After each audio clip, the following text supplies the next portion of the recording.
आज माझ्याकडून झाली खूप मोठी गडबड. तर आज दिवसाची सुरुवात छान अशा फुलांच्या दर्शनापासून झाली. सदाफुलीला तर खूप जास्त फुलं लागलेली होती आणि मी आज दुपारी घेतला होता खरवस बनवायला.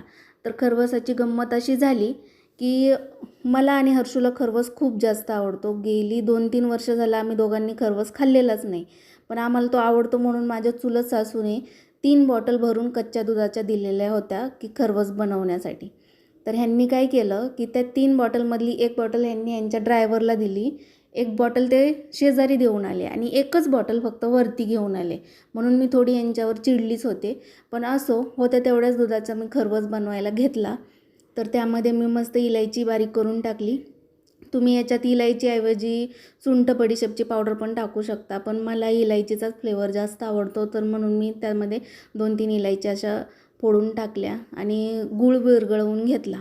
गूळ विरघळवून झाल्यावर मी कुकरमध्ये पाणी स्टीम करण्यासाठी ठेवलं होतं.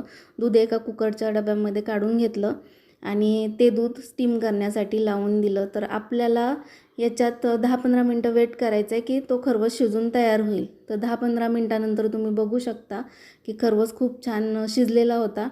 तर मी हा चेक पण करून घेतला की पूर्ण शिजला आहे की खाली दूध तसंच आहे, पण तो पूर्ण शिजलेला होता. तर गंमत अशी झाली की यामध्ये माझ्याकडून गूळ पडला होता कमी. हे अजिबातच गोड झालेलं नव्हतं.